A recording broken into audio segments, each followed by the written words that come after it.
Hello, everybody. Hope everybody can hear me perfectly and see me. Yeah. Yeah, perfect.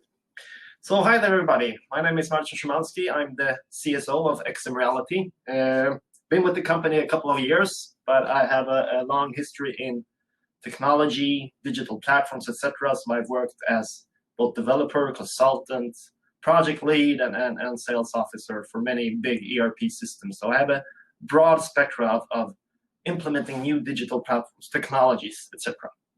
And today I thought, okay, let's introduce XM Reality. Some of you have already heard of us, seen us a bit. We've done some demos, etc. Well, let's dig a bit deeper to who we really are. So XM Reality was founded already in 2007.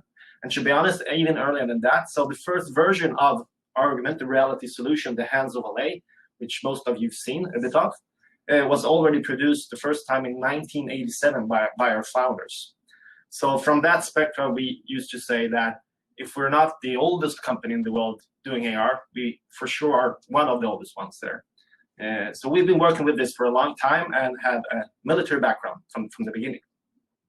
But the interesting thing with what we have done and the simplicity of it is somewhere when I'm thinking back to a movie, a series, Star Trek. So I'm going to jump into a presentation and just show you my thoughts here.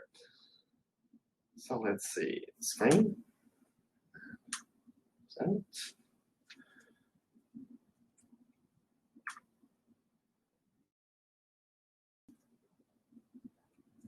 Hopefully you can see my presentation. I hope. So I started thinking about Star Trek, 1979. That's the first time Star Trek came out and started influencing the world about new technology, new aspects on how to use technology, right? And one specific thing that I, realized somewhere that we're doing about the same with XM Reality, but maybe on a bit different level. Now, and as this is Uncom, we're gonna be a bit unconventional here as well. So I thought I'll just show you a small movie here. And Enterprise. Transporter room energized. So those days you teleported humans. That was a big thing. Everybody thought, wow, this is cool. We should teleport humans. But you know what? Looking to our solution, we've somewhere said, hey, we're doing it, but we're not teleporting humans. We're teleporting people. We're teleporting knowledge. We're teleporting communication. And that's really a big thing here. Now, I know you can't say anything. You can't answer anything. So I thought this needs some loss, right? As well. Thank you. Thank you very much. So a bit unconventional. But if we look to our solution, the XM Reality solution, I mean, we are not new to the market. We may be new to the housing sector in UK, but we are for sure a built-in organization into the world's largest organizations. So we already work in the heavy industry, in services, in healthcare, etc., where we provide our solution broadly over the world. Just a few names, a few quotes of the companies we work with that are our clients.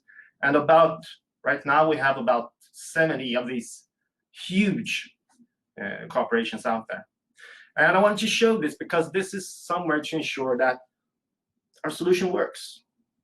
And to be honest, it's not different in the industry sector than in the housing sector. It's still a service process. You're still meeting people. You're still working towards solving issues or training somebody or helping somebody, assisting somebody in any way. So somewhere here, you have to realize that if you are in the industry or in the housing sector or in the healthcare sector, it's still the same process.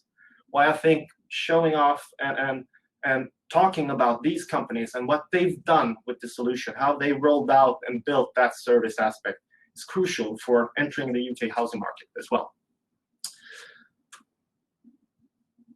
Since January, it started in January with a call from DTL, and I'm really thankful for that call. And somewhere there we started to focusing on facility management. Now, leading into that, we discussed a lot about, okay, what are the issues in facility management in UK housing? And we had a lot of input coming through. Well, it's slow, technology doesn't move, people really don't accept technology, it's painful, it's costful, people don't really know how to use it, where to implement it, or in which process to implement it. And from that, we started to dig deeper into, okay, what are the keys? I realized that there are a couple of keys, right, for working with technology in the UK housing sector. And it's being a part of the customer journey, both internally and externally. And with that, I mean, exactly as Dave foretold before we started this session, it's about humans, it's about people. It's not about an expert, it's not about a gas expert or an electrician, it's not about a financial person, it's about people. And all of us have different preferences, right? And we have to get used to technology. So what we try to do with Extreme Reality is try to build in simplicity in our solution, which becomes a part of your customer journey, rather, even if it's internal or external. So from that perspective, we've seen, working with some of the biggest clients in the world, that we can really create value, regardless of which step you use us in. I mean, you could work from a multi-channel input cases, meaning you create help desks, first setup, first communication, and that could be for solving issues at a tenant's home, but that could be for social issues, etc. Anywhere where you can communicate, where you can be a part of communication, where you feel that I, as a person, really am there. I'm not only on the phone, but I can really be there for sure, as is. I could work with validation, creating tickets. I could work with troubleshooting, resolve, escalate. And in all of these issues, working through them, it includes training, it includes solving issues, it includes collaboration, it includes communication. And that's the center of it. So keep in mind that your customer journey involves all different aspects, even from first contact to to losing the customer, or to signing a new customer. And what we've seen is that the keys for scaling technology within housing are quite simple. I don't think it's really a big thing, to be honest, after these months. Because if we consider that everybody is a human being, then scaling technology within housing is the same as in any other type of industry, to be honest. And I mean, it's about simplicity. So the technology we scale must be simple, right? It's about accessibility. So everybody should have the ability to use it, to get to it, and to be able to scale it. It can't be costful. You can't be pushed to install things. You can't be pushed for buying licenses or other stuff. So in this setup where we started working with UK social housing, we said, okay, this solution is a perfect fit because there's no training needed. I mean, a simplicity in a solution to be able to work with all the different people out there can't need extensive training. It has to be out of the box. It has to be self-instructed. And it always has to be helpful as well, and work, because we meet real people. And that's the whole thing with Extreme Reality. That's how we've gone into the industry market, with heavy industry production sites, with healthcare, with defense. It's because we look to people. We don't look to technology, finding the best features or functions or most advanced VR flying saucers in cyberspace. Instead, we look towards, okay, what really matters out there? Do you really need all those functions, or just the functions that you really can use? From an accessibility point of view, for sure, it has to be true mobility, right? So we can't impose people to buy specific devices or setups. It has to be true mobility. So rather, if you use a phone, tablet, computer, smart glasses, doesn't matter.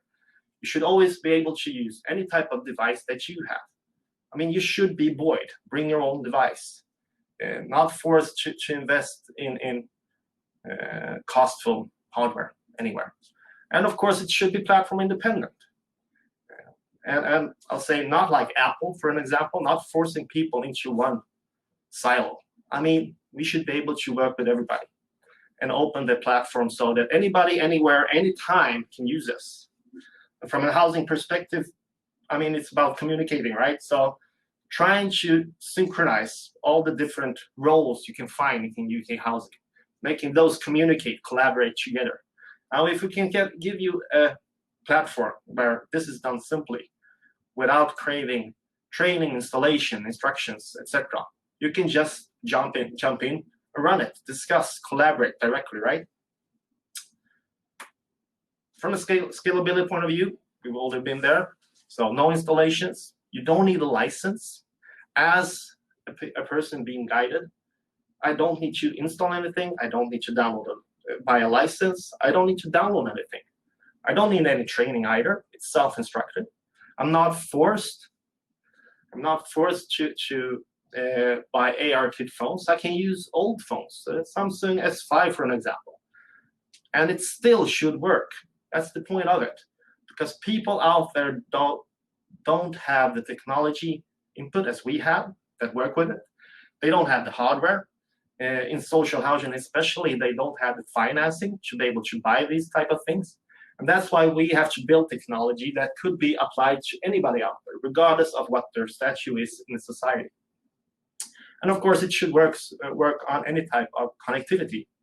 In XMReality's case, it's all the way down to satellites. As I said in the beginning, we are a defensive company from the beginning, so we have a defensive leg as well. So to be honest, the things you will see we're doing here with the defensive aspect works down on satellite connections. And I mean, it really works, right? So I thought I was going to do a demo here, but we are a bit afraid of doing the demo as Remo and stuff and camps. So we'll do it in a PowerPoint instead. And I mean, it really works. It's simple. And you're welcome to our table afterwards to see how it works. We can do live demos directly towards you in the UK. But it's quite simple. We send SMS, we connect the call, and we're there. And you can directly start guiding the receiving party on how to solve an issue. It's really simple and straightforward.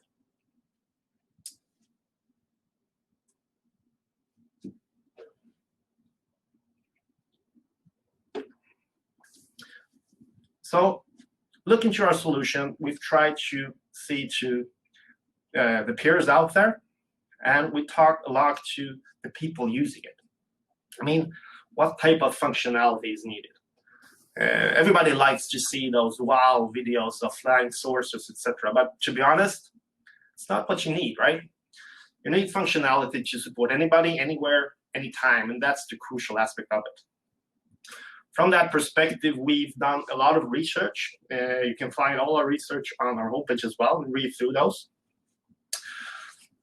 And we focus on functions that any user can activate simply by understanding how a phone works or how a tablet works. So in this scenario, you have the ability to record, take pictures for sure, so you can store all your sessions for the knowledge base, tag that to an ERP, CRM platform, etc. Reuse that for training purposes. Reuse that for guarantees, for insurance aspects. Especially the insurance aspect is crucial from housing point of view. When you start collaborating with tenants, solving issues, you need that recording to prove that, okay, when we did this session, that repair was done correctly, and you have the proof that it was done correctly and validated by a technician and expert off-site. You have the ability to share screens. And of course, you have the ability to run multi-participant calls, which is a broader way of communicating escalating issues. So using AR, even in the web browser, you're able to connect up to 5 people into that same browser call, where all these people can interact using their hands, gestures, tools, drawings, annotations, etc. So you have full flexibility of using all these type of functionalities that we have in our solution. And of course, moving towards the expert side of it, there's a lot of deeper functionality where you can integrate digital solutions. You can integrate CAD drawings showing specifications, electric sheets, etc., using smart glasses and other type of hardware to bring an even deeper insight and being able to solve harder issues out there. The solution as well is built on an open API and SDK platform. Now, for those who don't know what that means, the open API and SDK platform implies that you can integrate this system towards anything. So we've built open channels where you can call for a specific function or a whole solution and just add that into any platform you want and need, as long as they can read either APIs or SDKs. You have the ability with some examples already here to integrate it to CRM systems like Jira, Salesforce, Zendesk, etc. And we are already up discussing integration to several housing management systems as well. So, but keep in mind, we started this journey in, well, ending January or starting February. So it's gone very fast so far. And of course, you have the ability to integrate digital instructions as well.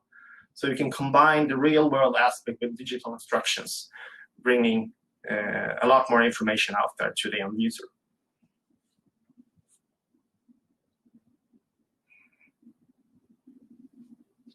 So let's go back a bit to the journey to housing. I think this is quite interesting from our point of view. Coming from an industry sector where a lot is implied on efficiency, I think, and we have sales cycles by 12 to 16 months. I think the journey we've done to UK housing is astonishing. And many thanks to DTL for that, of course. But what I've been thinking about here is that when we first met, our first meeting with DTL and several others of you is, hey, it's slow, nothing happens. Technology hasn't really gotten into the UK housing setup. Why? We have these big vendors. They are pushing the same systems over and over again. They are doing joint ventures with each other and just pushing on the same things. But from this journey, looking towards what's happened, I think it's quite interesting. So, I mean, our journey started in January. So we got a call from DTL saying, hey, you should get into the UK housing sector. And we said, yeah, okay, come to Sweden, Linköping, come visit us. They took a plane, and Dave and Stuart were in our office at the tower. We started discussing about the aspects of social housing and UK housing, and saw this should be a perfect fit, perfect match. The simplicity, accessibility, and scalability of solutions should be able to help everybody from a tenant to a technician to an expert to a supplier to an OEM, anywhere, anytime, because it's that simple. So we said, yeah, let's do that. But before that, we said, okay, let's take the Swedish fika first, for sure.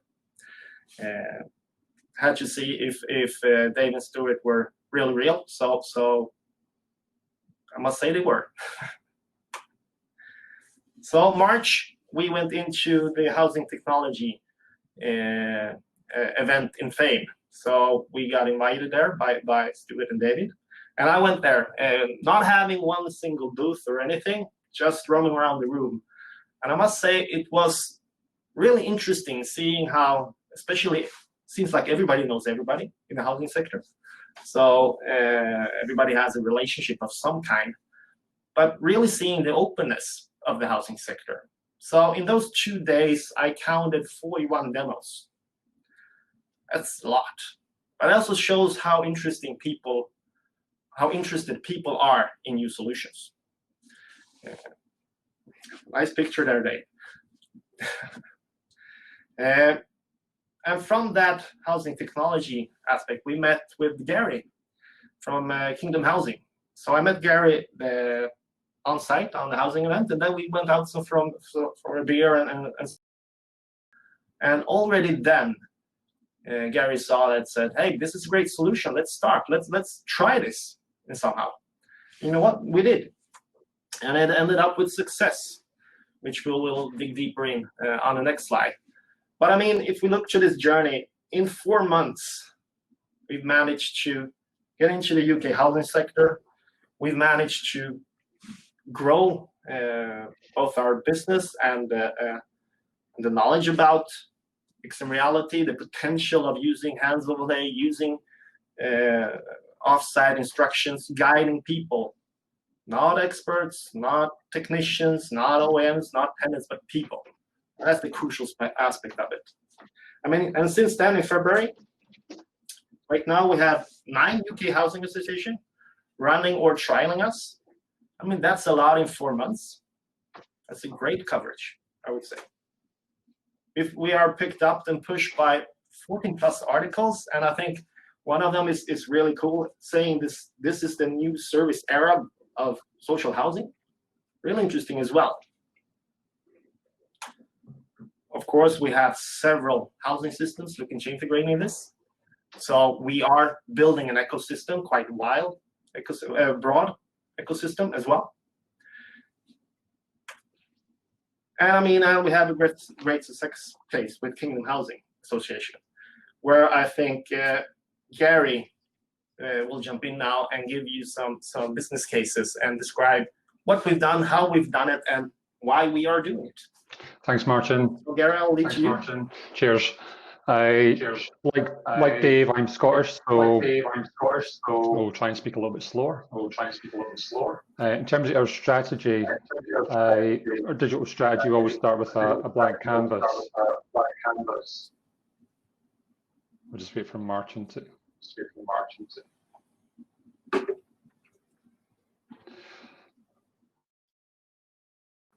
Okay.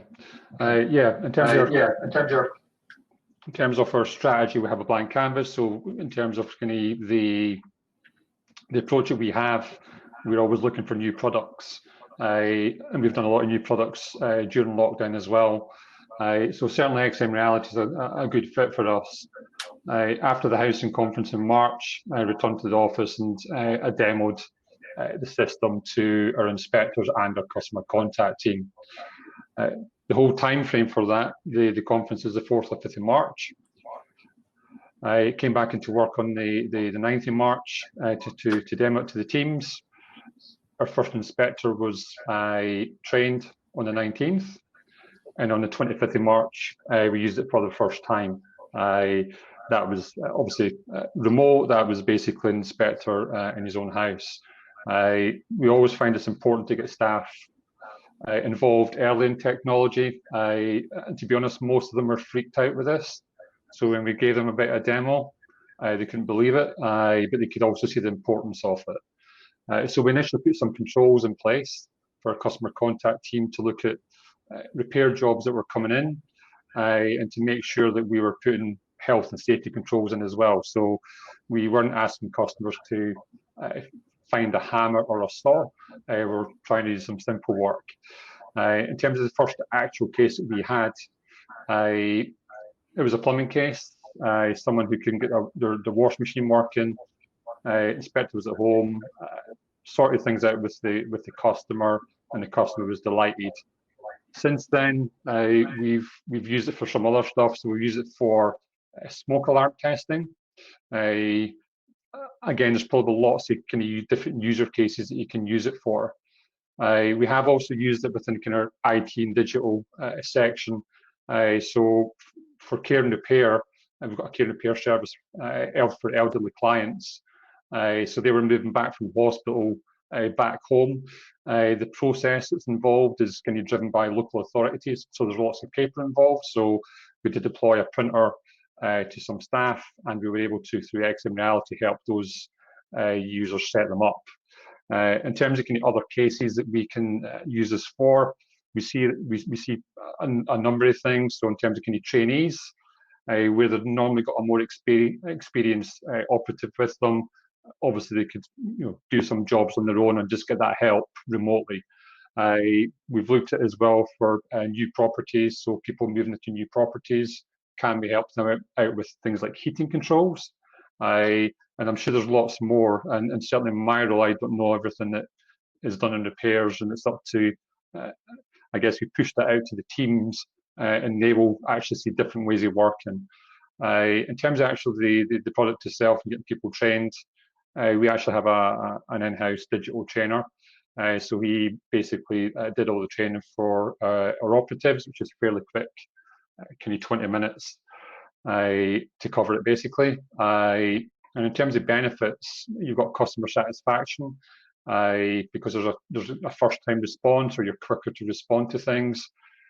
Kingdom Housing is geographically spread across Fife, Clackmannanshire, Perthshire. There's 180 miles to get around all our properties. So in terms of kind of things like fuel efficiency in that as well. And during weekends and evenings, we've only got one plumber on call, one joiner, one electrician on call. It's possible for them to do a 100-mile journey. So just the kind of return on investment on that as well, even just not jumping in the van to go and do a job. We don't have to do too many of them to actually see a return on investment. And in terms of the product, it's fairly straightforward procurement. In terms of the here and now, COVID-19's obviously changed things. People are a lot more resourceful now, I think. There's been a big change in adapting to technology. And there's increased technology inclusion from both employees and customers. So I think obviously the expectations are higher now as well, because more people are using technology. Initially, some people saw this as a gimmick. But as soon as we used it, and fixed that first issue, then it was pretty obvious it's something that we can have within our business. And in terms of the future, we'll see how we can build this back into our processes. That's me, Martin.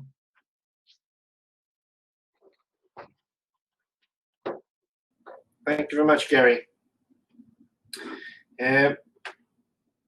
So I mean, simplicity, accessibility, and scalability, that's the main words we're looking at. And from the UK housing social perspective and UK housing perspective, I think that's key for any type of solution technology, if it should be accepted out there, and how it can be accepted. So we have to meet the people, not the organizations, not the processes. Look to the people we're meeting and try to see what do they need, what can they do, what can't they do, and help them through solutions in that aspect, really.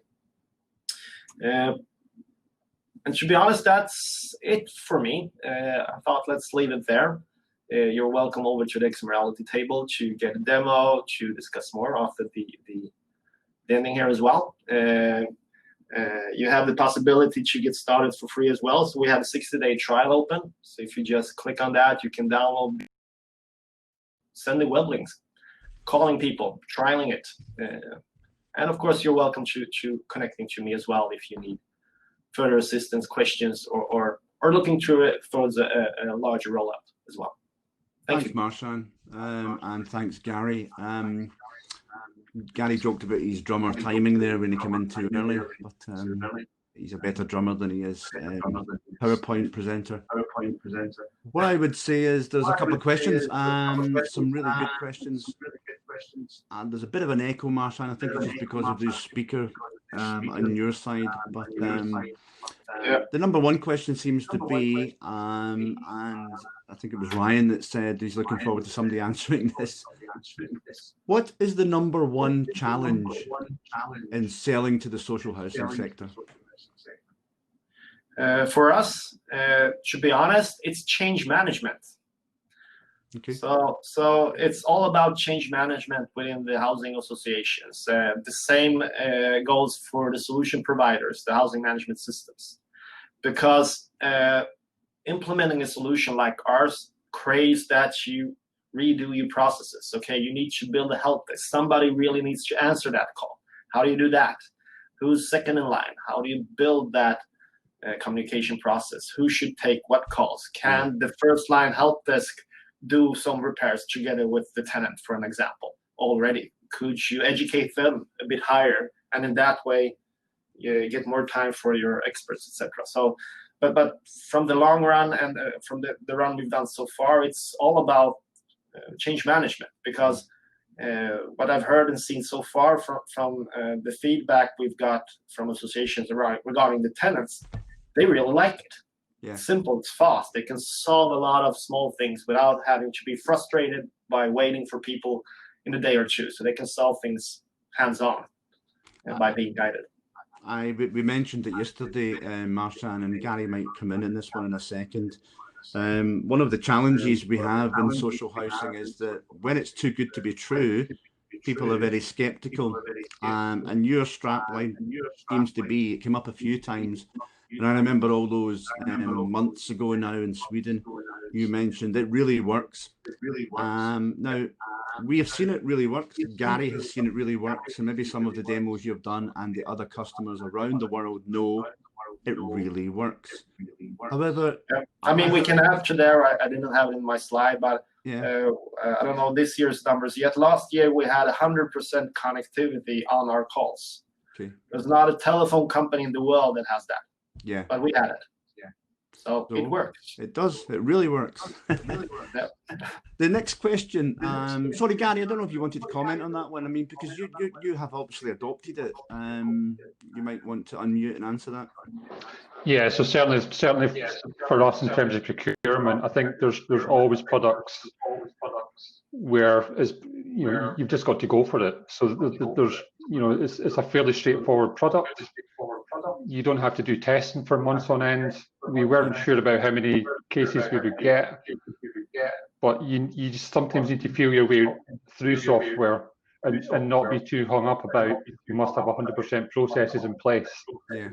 Yeah. You can work them out as you go, and we haven't looked at how we will do things in the future fully and how that will integrate with repair systems, etc. But it's important to get things out, and if you can make efficiencies, especially during COVID-19, where we couldn't visit people, then it's fantastic. Okay, thanks, Gary, and thanks, Marsan. One of the next questions we have is, I'm going to link up a specific question to that one. So do you think there is a real use case for augmented reality in housing in other areas, not just repairs? Because repairs is obviously the one area you think that's it. But what do you both think about other areas? Gary, you might have some thoughts on that initially. You're muted, Gary. Sorry, I missed that point, Dave. Sorry. No, it's okay. I'm just saying that, I mean, there must be other areas apart from repairs that you can use this in. Have you had any thoughts about? I think one of the examples I gave was within our digital team. Yeah. We helped out with a printer. And I think it's only when you start to push this out to staff, they will have a good understanding of what they can use it for. So people will come up with things that you've never thought about. Yeah. So it's about involving people. And really you get feedback from that. But yeah, it's not just a repair solution. Okay. I mean, if we look to the broadness, which I told of, I mean, we work with HR, communications, building training manuals, etc., remote mentoring programs, having your mentor in your back pocket out there all the time, all the way to healthcare, where we have ambulances in Norway using us for when they're out there trying to help somebody in need. They can connect back through smart glasses with our solution directly to the hospitals. Yeah, getting assistance on how to help that person. I mean, you have elder homes where you can use it from elder homes, helping elderly people through different aspects. And of course, internally, I mean, using the multi-participant call, being able to collaborate around not only issues of repair, but any type of issue, to be honest. Yeah, I think it's got wide options, and I think Gary's point about it's kind of like go out there, seek solutions for it, and I think you'll find them. The next question from our very own Stuart Davison: whilst remote guidance is simple, what next steps do you see for functionality of the app? Well, we can't say too much as we are a NASDAQ company. But I mean, we've done a thing each year since I started the company. So we've disrupted the market. So to be honest, what we did, the first year I started, we were the first company ever to be able to launch MPC with AR, right? So multi-participant call, where you have multi-participants being able to use the AR knowledge. The year after that, we launched our web link, meaning no license, no installation, full platform freedom, independency. And of course, this year we will launch something again that will revolutionize the market once more. Okay. But from a functional perspective, we are building a lot of more end user features. Yeah. That's the big thing here, right?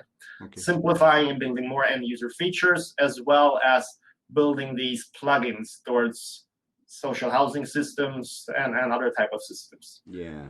Of course, communication, the platform is essential for us. So while doing this, we're of course looking at keeping that high communication grade so we can always connect.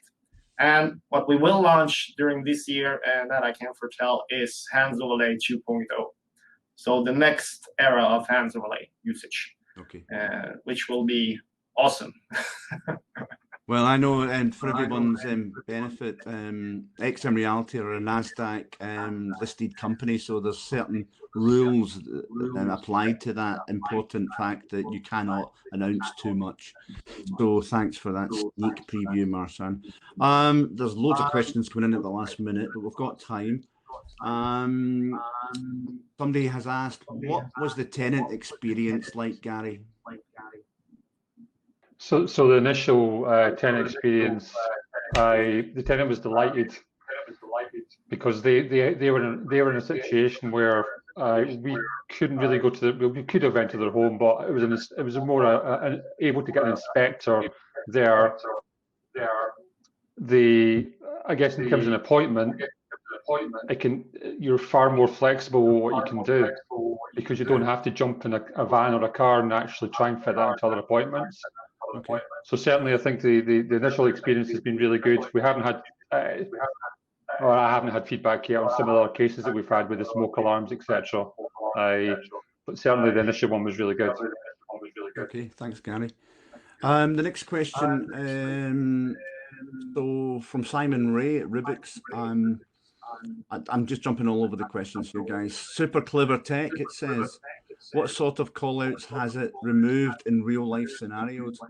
So maybe what are the top 3 scenarios on the Kingdom Help Desk where it has negated a callout and how many of them? I think, Gary, you've covered some of them already. Oh, Gary. There he is. Sorry, I pressed the wrong button. It's okay. Did you pick up what I asked? Yeah. So I think we've not had a lot, but I think some of the scenarios we may see in the future. Someone's got a water leak, for instance.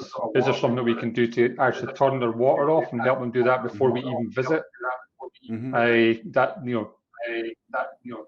think there's going to be a lot of scenarios. We don't know what they all are just now, but certainly from what we've done so far, it's been pretty good.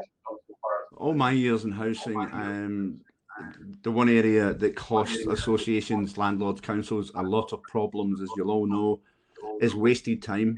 When you send out an electrician to a plumber's job, a plumber to an electrician's job, a joiner to a whatever job, and also the need for simplicity when you're a costly electrician or a plumber is sent to property to eventually just turn a valve on a boiler to let some water in. So it's things like that that I think will become really clever. Thanks, Simon. Christian Bryan, what are the data protection aspects? Oof. Where is the data stored, Marsan, and for how long?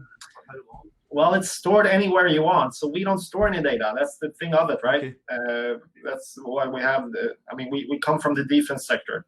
So instead of storing everything, we've built connectivity so you can store recordings, anything wherever you want.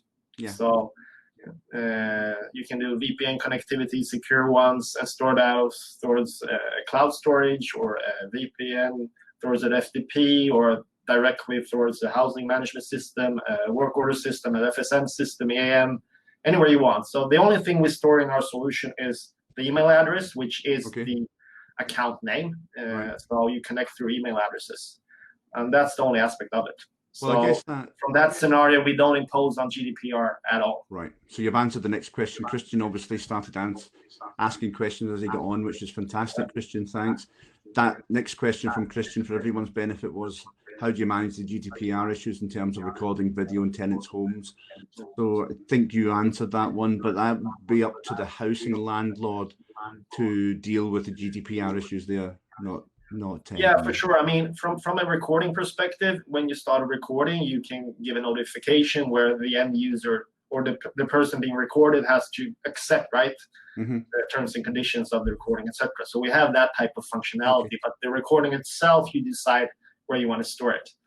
I like Christian's next question a lot.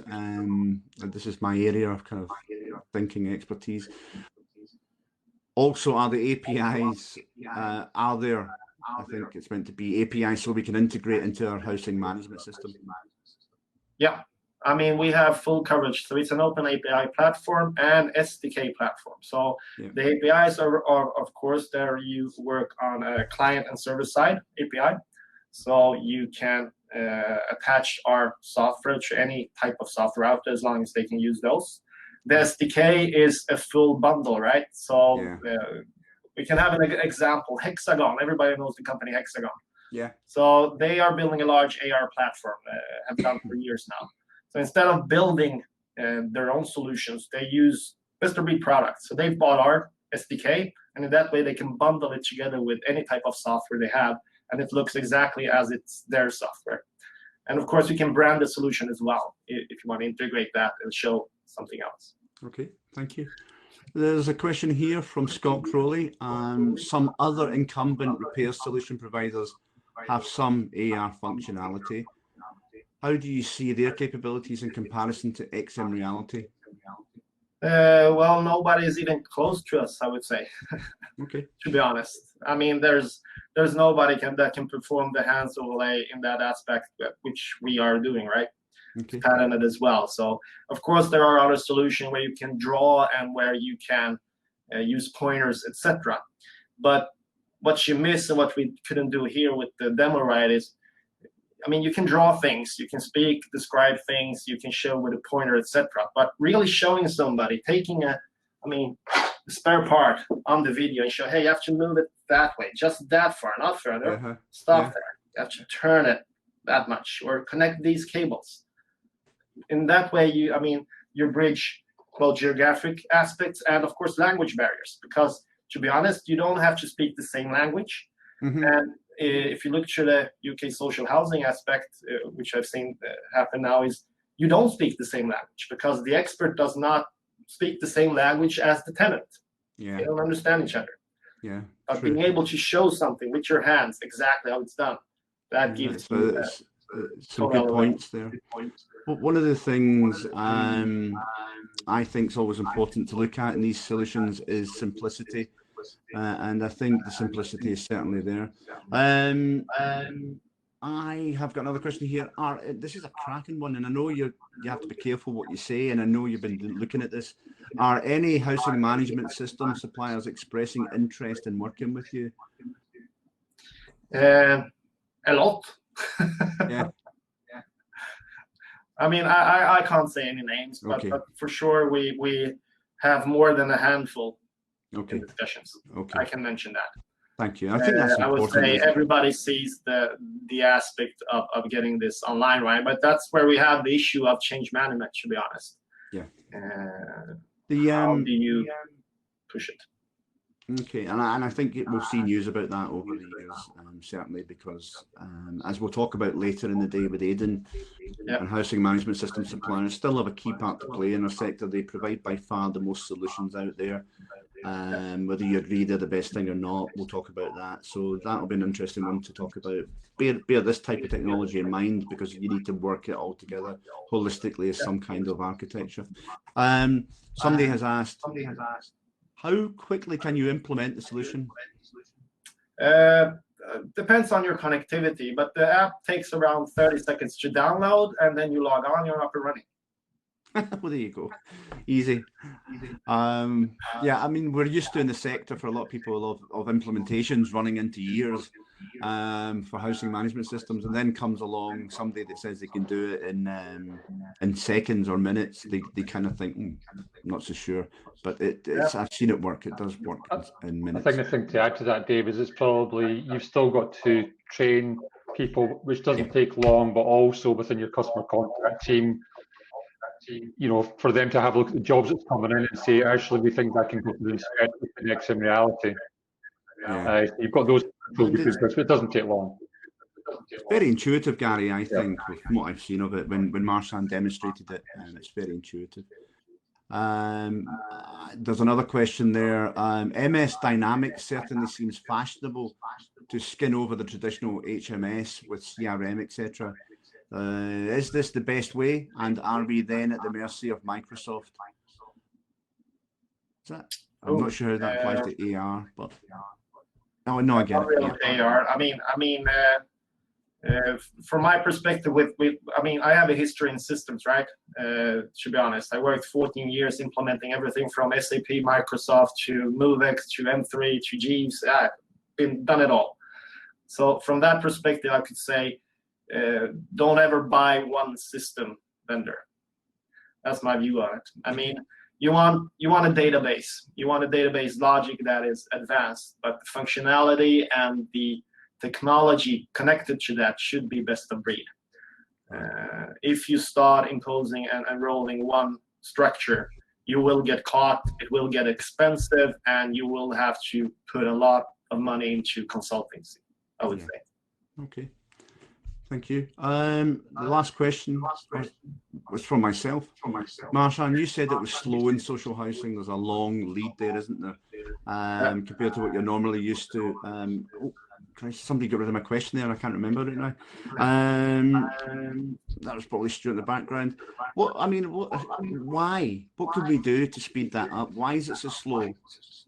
Well, the thing is, I don't think it's slow as we began. From my perspective, this has been really fast, right? But from the discussions we had in the beginning, I remember those. Nothing happens ever.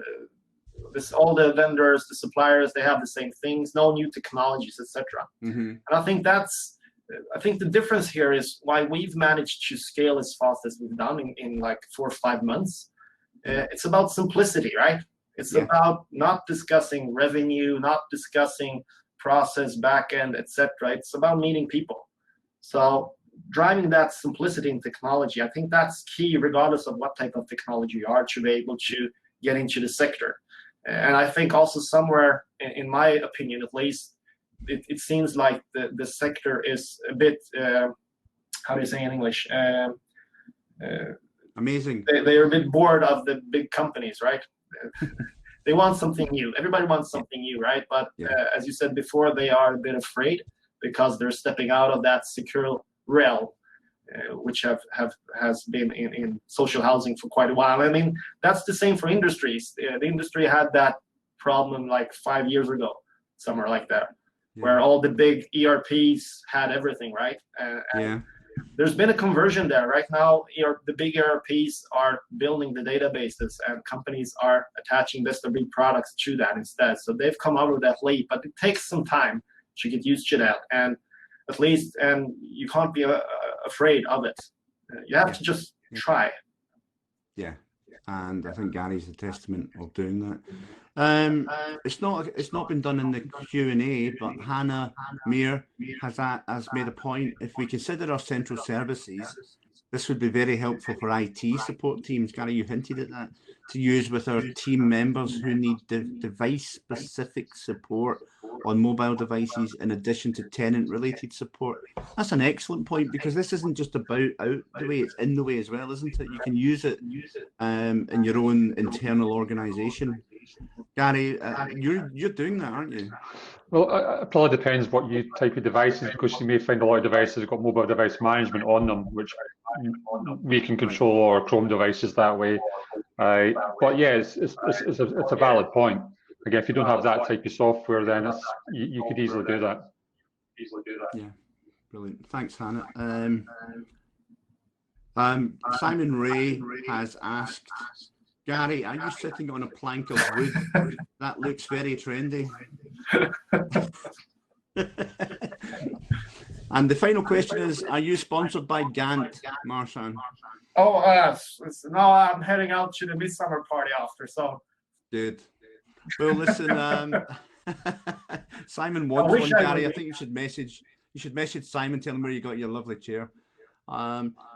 Guys, thanks. That was really illuminating. I really enjoyed that. So we're going to have a break now, networking, grab a coffee, mid-morning snack. We're not providing any entrees or anything like that. But if you want to just chat, we're finishing slightly early on this one, which is fantastic. I'm going to check up on the kids and see how they are.